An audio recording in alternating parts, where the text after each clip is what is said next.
Jadi bisnis itu dimulai dari apa teman-teman? Coba ulangi apa? Modal kerja. Ini Anda kalau paham ini nih kaya raya nih, ya. Kalau Anda paham ini kayak Anda kaya raya, ya. Nah, modal kerja itu dibelikan barang. Sebetulnya bisnis berawal dari sini, dibelikan barang atau dibelikan bahan baku. Jadilah namanya barang dagangan. Jadilah apa? Barang dagangan. Jadi kalau Anda ngomong, Kak, saya nggak mau Kak bisnis nggak mau pakai modal, saya mau yang modal rendah, nggak apa-apa. Asal ada barang dagangannya.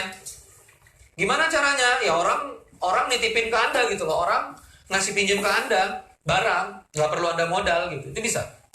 Tapi intinya barang dagangan. Bahasa sederhananya begitu. Loh Kak, saya nggak beli barang dagangan, saya tuh beli terigu, beli tahu, beli bumbu, terus jadi gehu gitu ya. Ya udah berarti itu beli bahan baku supaya jadi barang dagangan gitu loh. Oke, ya. Nah akhirnya dari barang dagangan ini lahirlah namanya sales. Lahirlah namanya apa? Coba sales atau penjualan. Lahirlah namanya penjualan. Nah penjualan itu dihajar dengan yang namanya biaya produksi atau biaya pengadaan si barang tadi. Misal modal kerja 1 juta. Modal kerja berapa? 1 juta. Beli baju keke yang harganya 200.000, diskon 40%, 3 buah, 3 pieces. Coba itu 200.000 diskon 40% berapa? Halo? SMA kan? Iya kan? SMA kan? Sudah belajar percentage kan? Iya. 120.000. Paham? Paham ya? 120.000 dikali 3 pieces 360.000. Jadi Anda belanja. Jadi barang dagangan Anda sekarang nilainya berapa? 360.000. Modal Anda awalnya 1 juta. Jadi modal kerja Anda berkurang. Oke? Jadi berapa? Jadi 640.000. Jadi di neraca Anda itu sekarang ada duit cash 640.000, ada barang senilai 360.000. Neracanya masih sama-sama berat. Berapa? Sama beratnya 1. Jadi 600. Anda jualan di sini harga full. Anda jual 2 pieces. Anda jual berapa? 2 pieces harga full. Masing-masing 200.000. Berarti salesnya berapa? Kali 2, 400.000. Nah, dihantam dengan cost of goods sold, biaya dari barang terjual. Barang terjualnya berapa? 2 pieces. Untuk menghadirkan 2 pieces barang berapa? 120.000 kali 2 berapa? 240.000. Nah, ini namanya biaya. Artinya 240.000 kesimpan lagi ke dalam modal kerja. Lahirlah yang namanya gross profit. Apa namanya? Gross profit. Lahir namanya gross profit nih. Gross profitnya berapa? Jadi 400.000 dikurang 240.000, 160.000. Tapi belum selesai.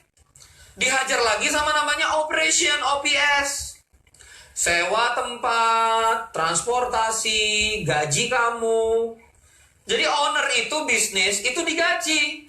Bukan makan profit loh, bukan makan net profit. Anda itu digaji oleh bisnis Anda. Tentukan, saya mau di bisnis sekian. Loh Kak,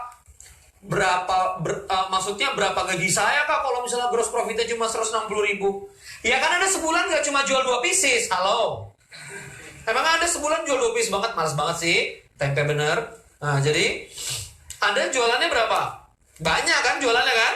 Nah, ada gross profit, terus ada operation. Nah, begitu operation dihajar gross profit, lahiran namanya net. Lahiran namanya apa? Net profit. Apa sih net profit itu? Laba bersih. Bisnis itu besarnya gimana? Orang itu jadi kaya gimana? Net profitnya lari ke modal kerja. Ngerti nggak maksudnya? Begitu 160.000 gross profit, ternyata operationnya cuma 60.000, anggaplah begitu. Maka net profitnya berapa? 100.000. Netnya lari ke sini. Begitu net profit lari ke sini, berarti modal kerja Anda membesar 100.000. Jadi 1,1 juta. Dari mana 1,1 jutanya? Barang di sini sudah keluar 2. Di sini 120.000. COGS di sini 240.000 masuk ke sini. Jadi di sini jadi 880.000. 100.000-nya naik dari modal, naik dari laba. Namanya laba ditahan, menguatkan modal kerja, jadi 1,1 juta. Jadi bisnis itu adalah adik-adikku yang manis, rupawan, tampan, luar biasa. Bisnis itu adalah putaran dari cash yang memberatkan modal kerja. Maka Anda bisa kaya dari uang 1 juta. Asal apa? Nggak bocor di sini. Maka saya mulai sekarang materinya. Gimana supaya Anda dari muda ini sudah punya mental jadi pebisnis hebat di masa depan nanti? Pertama, tahan lifestyle Anda. Oh sorry, ini yang kedua. Lihat nih. Ini ada yang warna lain gak sih? Bro, ada warna lain gak bro? Biar di sini ada berwarna gitu, merah atau gimana? Nggak ada ya? Nggak ada. Pasrah aja nggak ada warna lain ya. Anggap aja berwarna. Ya. Oke ya, perhatikan warna merah. Ya. Jadi yang pertama, Anda harus punya keterampilan apa? Jualan. Coba lagi apa? Jualan. Jualan tuh nggak usah baper-baper. Begitu kita jualan, nanya, bapak kamu di PHK ya? Padahal kan saya mau jadi pebisnis. Tapi kok dikira bapak saya begini? Saya nggak jualan lagi deh, saya sedih. Nggak usah baper jualan. Jualan itu adalah mental orang yang berhasil. Itu jualan. Like promotion, like sales. Ya. Love to promote, love to sales. Saya punya teman-teman yang waktu SMA itu jago jualan, sekarang hidupnya lebih baik daripada yang nggak jualan. Jadi karyawan itu pun harus jualan. Lagi interview. Dek, kamu bisanya apa sih? Kenapa kami harus mempekerjakan Anda? Nggak tahu juga, Om. Saya juga nggak tahu sih saya bisanya apa, Om. Coba jual diri kamu. Kenapa kami harus bayar kamu 5 juta? Nggak tahu ya Om. Ya suka-suka Om aja yang mau kayak gitu. Nggak bisa. Jadi orang yang bisa jualan itu lebih sejahtera. Ya. Anggap pria nggak mendengar. Saya ngomong sama akhwat-akhwat di belakang. Kamu kalau mau ngelihat ya calon suamimu tuh bisa tumbuh atau enggak. Saya tahu lah otaknya akhwat itu. Akhwat itu siap hidup susah. Pakai motor, kontrak segala macam. Untuk awal-awal nikah Anda siap. Tapi kalau suaminya Anda nggak siap. Benar nggak? Anda itu mendambakan pertumbuhan gitu kan. A nggak apa-apa A pakai motor, A nggak apa-apa A rumahnya ngontrak, tapi insya Allah mari kita bertumbuh. Kamu kalau mau ngelihat suami yang punya potensi pertumbuhan, growth potensial, kamu lihat cara dia apakah waktu mudanya jualan atau enggak. Kalau kamu ketemu anak orang kaya nggak mau jualan, itu ngeri itu. Walaupun waktu nikah kamu disediain mobil, disediain rumah sama mertua kamu, hati-hati, itu calon orang miskin. Begitu kamu lihat cowok kamu nggak mau jualan. Tapi kalau kamu lihat calon suami kamu itu gelar dagangan di pasar tumpah gitu loh. Apa sih tempat lari di sini di Bandung? Di Bogor ini apa sih tempat lari itu? Sempur. Nah, misalnya dia jualan atau enggak dia jualan di Asmin di Bundaran itu, dia jualan pakai motor gitu, jualan pisang, Sunpride. Nah itu tuh harus kamu nikahi yang begitu. Kamu berdoa sama ya Allah, ya Allah, ya Allah. Semoga dia melamar saya gitu. Tapi kalau misalnya kamu lihat ada cowok nggak mau jualan, hati-hati. Begitu juga Anda cowok-cowok. Paling bagus itu cari istri itu yang pinter jualan. Jadi enak kamu kerja, dia jualan. Double itu penghasilan rumah tangga itu. Dari sekarang harus kalau ngomong apa keluarga kita ini masih SMA, lo cepet lo nikah itu, cepet nikah aja nanti lo bener lo, nggak kerasa. Ini lagi culun-culun begini, terus nanti masuk IPB, ospek, masuk kampus apa, tak lulus, udah married. You just time in a second gitu. Oke? Jadi pertama apa? Jual. Dari sekarang jualan. Try to sell something. Try to sell something. Buat di rumah lumpia 10 biji, you try to sell. Putuskan urat malu, itu tugasmu di usia-usia sekarang. Kang Rini kok ngomong lancar sih, aku tuh kelas 3 SD sudah diajarin public speaking. Tahu latihan public speaking gimana? Baca puisi depan kantin. Orang-orang lagi makan bakso. Mentor saya tuh langsung bilang, "Friend, baca puisi depan kantin." Aku Cie Randy Cie gitu ya. Teriak di lapangan, anak-anak pulang sekolah saya suruh teriak. Putusin urat malu. Begitu putusin urat malu, udah nggak ada lagi demam panggung, nggak ada lagi apa. Relax aja udah. Nah, Anda itu kalau nggak latihan dari muda susah. Jualannya nanti udah gede susah. Latihan jualan dari sekarang. Orang jualan itu, orang yang pinter jualan tuh pasti kaya raya. Nanti kalau Anda sudah pinter jualan, Anda nanti punya dikarunia sama Allah tuh gift jualan. Kalau kamu latihan jualan. Jadi ngelihat mukamu aja orang beli gitu. Ngerti maksudnya? Bahkan nanya, kamu jualan apa lagi sih? Kamu jualan apa lagi sih? Gitu, enak loh. Ngambil jilbab di tamcit 15.000, ente jual 45.000. Rasakan setiap uang yang ngalir gitu. Itu calon orang kaya.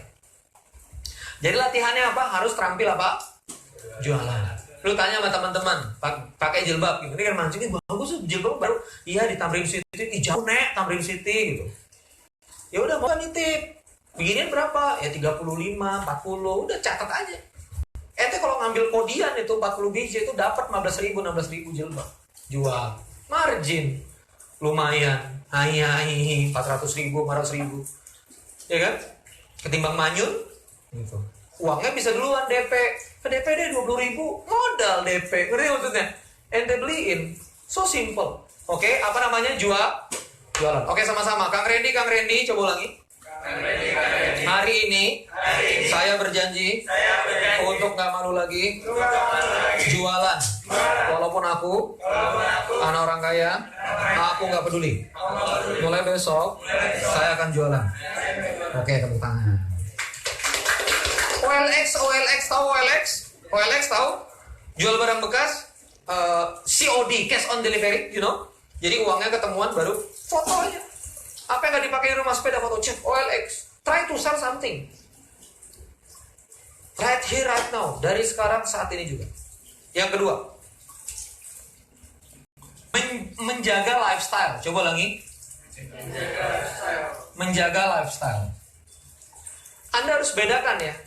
Ada kas pribadi, ada kas bisnis. Kalau kamu jadi pebisnis, kamu harus dahulukan kas bisnis ini loh. Kamu harus dahulukan yang besar itu modal kerja. Nggak apa-apa orang anggap kita ini miskin pakai motor terus, tapi modal kerjanya ini terjaga. Kang Randy ngomongnya kemana sih? Mungkin nggak kebayang ya, tapi saya pengen ngomong ke Anda. Ini jebakan pengusaha-pengusaha seniormu yang kena jebakan. Jebakannya di mana? Bisnisnya udah sehat, tapi di operasional terlalu banyak cicilan. Bisnis masih kecil, nyicil Avanza 4.500.000. Bisnis masih kecil, KPR rumah 5.500.000. Bisnis masih kecil, sudah punya mobil 3.000 cc. Ya semaput. 3.000 cc itu bensinnya Pertamax. Tangkinya 60 liter. Yang ngisi tangkinya aja udah berapa? 600.000. Bisnisnya masih warung bakso, satu outlet. Ya kafartul majelis bisnisnya gitu loh. Subhanallah yang dika syadalai lantas tuh be like selesai. Kenapa? Karena norak. Apa? Gengsian. Apa? Gak bisa jaga lifestyle. Nih ibu-ibu ya saya jelasin ya. Lifestyle itu gampang naik, nggak bisa turun. Jadi kalau ibu-ibu di sini udah, kok ibu-ibu sih, mbak-mbak di sini nanti gede, udah biasa beli tas Prada 35.500.000 atau Has Papis 2.500.000, itu pakai tas yang Cibaduyut 350.000, itu gak enak banget. Beri maksudnya. Mbak, ini aku ajarin ya Mbak, kamu kalau berumah tangga jangan sampai terdorong hal yang enggak. Misalnya begini, itu saudaraku udah KPR rumah, masa kita ngontrak terus akhirnya suami itu mati-matian KPR, masa pakai motor terus, mobil dong leasing, akhirnya leasing, padahal bisnisnya belum jadi nih, kamu colek-colek terus, akhirnya suami mati-matian, walaupun dia nggak sanggup, leasing sana KPR sini, akhirnya bisnisnya nggak gede-gede. Coba kamu lihat di sini, kaya itu kenapa? Modal kerjanya makin besar. Kalau bocor di operasional bisa kaya enggak? Enggak bisa kaya. Enggak apa-apa. Ini aku banyak ngomong dari muda ke kamu ya. Enggak apa-apa kamu 6 tahun pakai motor, tapi saldo rekening 650 juta. Ngerti maksudnya? Emangnya kamu lihat naik motor itu miskin? Bisa jadi saldo rekeningnya lebih gede dari kamu. Lebih gede daripada orang yang mungkin saldonya 100 juta. Tapi kenapa dia pakai motor? Karena menurut dia belum butuh apa? Mobil. Kalau Anda ternyata saya ajarin begini terus bisnis, kamu masih bujangan sendirian, ya toh? Masih tinggal tempat orang tua, kemana-mana cepat pakai motor, ya udah pakai motor aja. Jangan genit pakai mobil. Belum ada istri pakai mobil kayak iya-iyanya aja. Nanti malah jadi tempat zina tuh mobil. Jadi malah pacaran tuh mobil. Jadi malah kufur nikmat tuh. Ya udah pakai motor aja. Jadi yang penting apa? Kaya beneran. Coba lagi. Tugas saya adalah kaya beneran. Bukan kelihatan kaya. Saya ketemu sama internet marketer di Bali, penghasilannya dari 650 juta sebulan, 350 juta sebulan, main AdSense, main affiliate, pakai kaos, jeansnya belel, kalau ngeliatnya nggak banget gitu, tapi uangnya, Allahumma sholli ala sayyidina Muhammad. Uang nggak bunyi gitu loh, mobil bunyi, Avanza, ting, gitu kan, Harir, bunyi, mobil bunyi, rekening nggak bunyi. Nah kamu sekarang pengen apa? Kelihatan kaya atau kaya betulan? Kaya betulan. Makanya kalau kamu sudah punya ilmu ini, kamu ngerti cara mainnya. Karena apa? Kalau kamu bisnis, misalnya lulus SMA, kuliah, terus kamu pilih bisnis, 5 tahun mungkin kamu pakai motor. Karena kamu harus dahulukan apa? Bisnis. Kamu dahulukan modal kerja. Tiba-tiba 3 tahun kamu reunian IPB angkatan 65, 78 di restoran Ahpong atau misalnya di restoran Tumbar Jinten, gitu kan? Anda kesentulnya aja udah lewat kampung pakai motor gitu. Temanmu yang lain pakai mobil gitu, mencekam, ya kan? Avanza deret, Karisma 125X parkir, ya toh? Kalau kamu nggak tahu ilmu ini, sakit hati kamu nih, berarti. Tapi kamu tahu ilmunya, temanmu tuh leasing, ngerti gak maksudnya? Dan dia karyawan, kamu nih businessman gitu loh. Pasti kamu dijolek teman-temanmu. Kok konsisten motoran? Gak bosan? Kamu nggak masuk angin? Enak loh, Avanza mau coba? Enggak. Ingat, jaga lifestyle. 5 tahun pertama mungkin kamu ngontrak sama istrimu. Makanya kalau mau jadi pengusaha itu, cari jodoh itu alignment. Cantik itu sebetulnya gimana ya? Aku ajarin dah ini. Gini. Fisik itu Allahumma sholli ala sayyidina 3 bulan, 4 bulan, 5 bulan fisik. Selebihnya itu kasih sayang, cinta, saling menghormati gitu loh. Kamu cantiknya kayak apa tapi ngomongnya nggak enak, percuma juga nih apa ngomong sama cowok-cowok nih. Cantik tapi tiap hari kamu diomongin, kok segini sih uang bulanan, miskin banget, mau gitu. Mas, aku tuh sama papa bantuku 5 loh. Aku sini nyuci sendiri gitu. Ini juga mesin cucinya tubnya di atas, di rumahku tuh tubnya di bawah, Electrolux. Masukin keluar, udah kelipat. Mau gak yang tadi gituin? Mbak-mbak ini juga gitu loh, ganteng, aduh. Aku tuh pengen yang perhatian, yang perasaan. Kalau dia cowok pekerja keras, jelas nggak bisa perhatian. Kalau kamu mau nikah sama pujangga, makan puisi setiap hari, ya nikahi pujangga itu loh. Kayak si Rangga gitu, ngasih puisi terus dinikahin enggak. Ya kan? ADC 2 kan gitu kan, ngasih puisi aja, dinikahin enggak gitu loh. Tapi kalau kamu mau cari cowok yang benar, lihat kerjanya gitu loh. Mungkin dia ngomongnya nggak banyak gitu, ngelamar iya, nah itu bagus gitu loh. Oke apa? Jaga lifestyle. Dah. Sorry yang tadi, kalau mau merit, alignment. Apa alignment itu? Ngomong. Nih cowok ya kamu ngomong.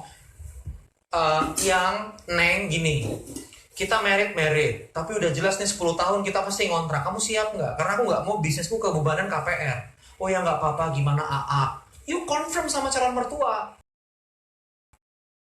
Om, saya tahu Om jabat PNS, saya tahu Om birokrat, tapi Om harus tahu saya adalah bisnis startup. Sorry Om, aku juga bukan dari keluarga yang gimana-gimana. Anak Om pasti kontrak dulu sama aku, tapi aku pastikan kontrakannya bagus gitu. Tapi untuk mobil jelas pertama pakai motor.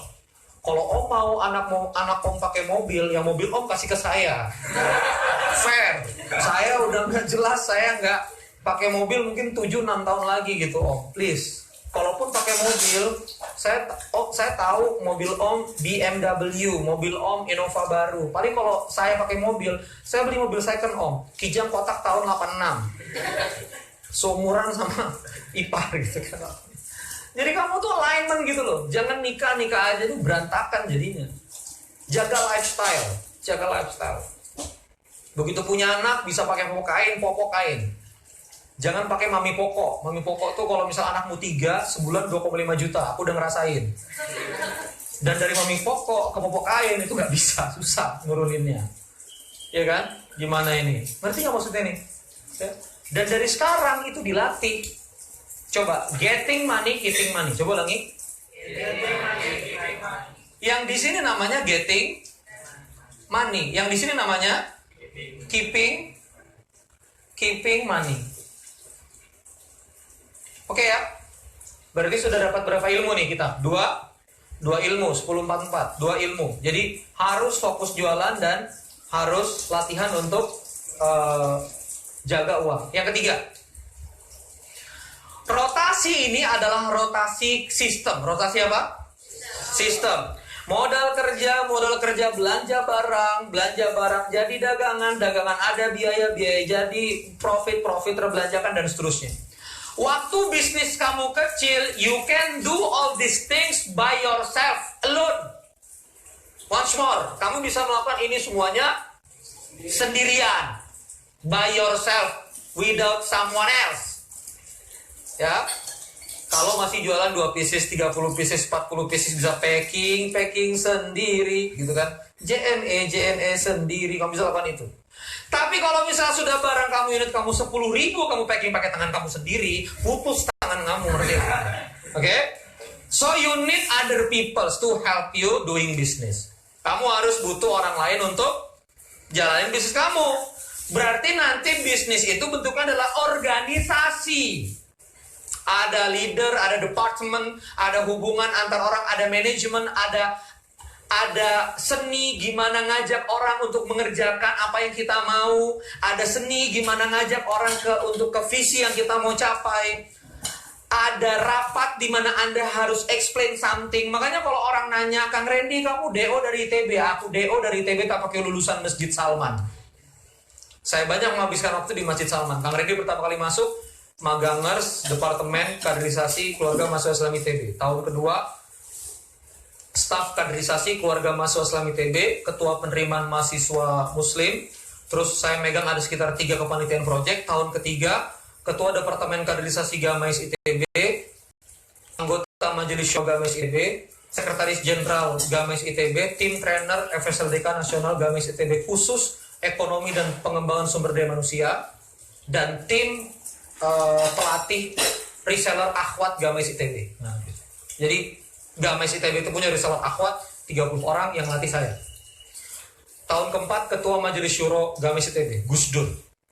Iya kan, ketua majelis syuro. Serendam. Enggak ya? Ya udah enggak apa-apa. Jadi, saya tuh berorganisasi gitu loh. Jadi, apa maksudnya? Kalau misalnya kamu mau jadi pebisnis, kamu dari sekarang itu nggak bisa pembelajarannya hanya di dalam kelas. Di dalam kelas itu, masalahnya adalah dikasih di lembar soal. Dan kamu jawab benar, nilai kamu bagus. Tapi di bisnis ini di lapangan, nggak ada manajer pemasaran itu sebutkan varian dari mobil Toyota, Avanza, Innova, gini. Iya, kamu benar, naik gaji, enggak gitu loh. Kalau kamu jadi manajer pemasaran Toyota, mau IP kamu 4,8, nggak ada sih IP 4,8. Mau IP kamu 3,8, marketing di Unpad, tapi kamu nggak bisa jualan Toyota, orang nggak mau bayar kamu. Ngerti maksudnya? Makanya kok keke mau bayar mahal, Kang Randy loh. Saya 3 jam di Telkomsel, kok orang mau bayar 20 juta. Saya sekian hari di Wardah, saya sekian hari di Batik Rusmi, kok orang mau bayar puluhan juta. Karena orang itu nggak pernah beli transkrip. Orang itu nggak pernah beli nilai. Nilai itu awal-awal adalah cara dari perusahaan untuk menyeleksi kamu. Mana yang bertanggung jawab. jawab, mana yang nilainya bagus, mana yang sekiranya kompetensinya masuk. Cuma seleksi administrasi, tapi begitu kamu masuk, kamu di interview, dites di pekerjaan, diuji KPI, disitulah kualitas kamu teruji. Maka nggak nyambung kawan-kawan sekarang itu antara IP dan performa. Kadang-kadang IP-nya tinggi, performanya bagus. Saya punya teman, Kartika Akbaria, IP-nya tinggi, dia sekarang jadi VP di JNE. Memang berorganisasi. Saya punya Fajrin Rashid, sekarang jadi CFO, Chief Financial Officer Bukalapak.com. IP-nya 4 mentok terus, cuma 1 B-nya lari. Mata kuliah olahraga, ya. B. Yang lainnya semua teman baik saya tuh. Jadi bisa tukaran transkrip gak? Karena aku hancur transkripnya. Tapi dia berorganisasi, go, bagus. Tapi ada juga yang IP-nya mentok 4 di Telkom biasa-biasa aja kok, common people, mediocre. Ketemu sama saya karirnya sosok. Ya karena waktu di kampus gitu, ngomong aja gak jelas loh, ngomong aja gak jelas.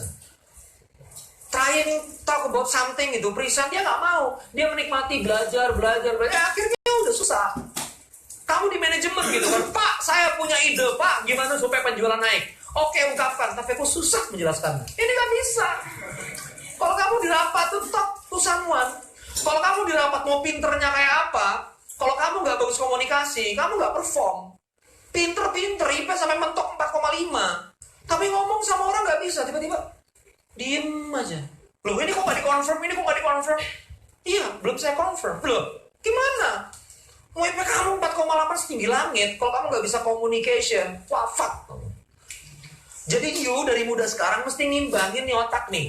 Pinter otak kiri, pinter otak kanan gitu. Otak kiri ini dalam kelas. Bukan berarti kamu tinggalin ruangan belajar loh ya. Aku nggak nyaranin itu, kecuali kayak aku terpaksa, ya. Terpaksa. Iya sih, aku terpaksa sih. 4 tahun kuliah saya nyelesain 50 SKS. Kalau kamu bisa menyelesaikan, selesaikan. Cuma, jangan cuma belajar di kelas. Belajar di luar kelas. Kapan kesempatan aku main, Kak? Kesempatan main tuh nanti kalau udah kaya, enak mau beli apa aja. Ngerti maksudnya? Masih muda tuh main paling apa tuh? Di konsol gitu kan. Kalau kamu sudah kaya beneran, main itu off-road betulan gitu. Kamu beli mobil betulan. Ngerti gak maksudnya? Kalau kamu sekarang main paling F1 gitu, kalau kamu sudah kayak betulan, kamu kesepang. Betul-betul ngeliat F1-nya. Gitu loh. Asik gitu. Ngerti gak maksudnya? Jadi main itu jangan kalau main sekarang 2 dimensi aja. Nanti aja, main tuh ada saatnya. Oke, clear? Siap ya? Apa tadi yang ketiga? Organisasi. Apa yang ketiga? Organisasi. Kayak gini nih, Anda punya komunitas. Manfaatkan. Ya Kang Randy sih setahun sekali begini-begini gitu loh. Saya kan juga punya tanggung jawab profesional. Kadang-kadang kalau sudah saya gratisan gini, Kak, minggu depan lagi yuk. Enak aja. Gitu. Setahun sekali, ya. Jadi, manfaatkan. Kang Randy datang sini, kamu gali. Kamu punya kakak-kakak yang perhatian gini, kamu gali. Kamu punya kakak-kakak masuk, kamu gali. Gitu. Ini kalau saya cerita ya, bukan maksudnya membesarkan diri dan seterusnya. SMA kelas 1 saya mulai jadi ketua Rohis. Itu saya bergaulnya sudah sama Direktur Pertamina, Ketua Badan Dakwah Islamiyah Pertamina. Terus saya ke Istiqomah Balikpapan, sudah jadi panitia iktikaf. Sudah bikin pertanggungjawaban ke bawah Bapak tuh. Pergaulan saya tuh karyawan Telkom, pengusaha-pengusaha di Balikpapan tuh SMA, senior high school. Saya udah beda pergaulan gitu. Lulus kuliah, teman saya ngomongin gebetan, anak saya udah 3. Ya Allah ya Rabbi. Saya ngumpul di himpunan masih ngomongin gebetan, anak sudah 3. Udah gak nyambung gitu loh. Saya lulus kuliah itu teman saya tuh Pak Salman, CMO-nya Wardah. Kita udah ngomong tentang industri. 26 tahun saya udah bisa ngisi di konjen Jepang, ngomong skala internasional. Sekarang ini saya diminta Skype untuk ngasih kuliah ke Toulouse, Prancis. Teman-teman PPI yang di sana, kita kuliah online, tengah malam. Umur saya 1 Juli ini baru 30. Berarti saya lakukan itu semuanya under 30, di bawah 30 tahun. Kenapa? Ya karena saya ngerti ini loh. Terutama apa? Organisasi. Please teman-teman sekalian, kalau kamu mau jadi someone else, kamu pegang 3 ini aja. Anda hebat jualan, Anda hebat ngatur uang, Anda hebat organisasi. Saya termasuk yang di sini saya nggak latihan. Saya termasuk orang yang royal. Ini saya fatalnya di sini. Tapi saya jualan oke, organisasi oke. Amblas di pengeluaran. Saya orangnya gampang. Jadi kalau Lego, banyak terus ribu. Ini apa? Nah itu 600.000. Bagus ya Bia. Abang pengen banget sama ini. Ayo, ayo. Akhirnya saya senang juga sih main Lego sih, asik gitu berdua gitu kan. Walaupun tiba-tiba habis itu Legonya hancur lagi gitu. Di rumah ada 4 kontainer Lego, semua 4 kontainer. Itu mungkin kalau divaluasi ada 20.500.000 mungkin ya, 600.000, 700.000. Dan dia tahu Lego asli sama Lego palsu. Kan kalau Lego palsu kan Lego, Lemo gitu kan. Nah dia ngerti ini palsu ya dia. Jangan yang palsu ya dia. Ya dia. Ya oke, clear ya. Oke, tepuk tangan buat teman-teman sekalian. Oke, good. And I'll give you question session. Sesi tanya jawab 10.53. Within 15 minutes karena acara berikutnya Kang Randy harus ngejar Cibubur. Boleh? Ada? Silakan.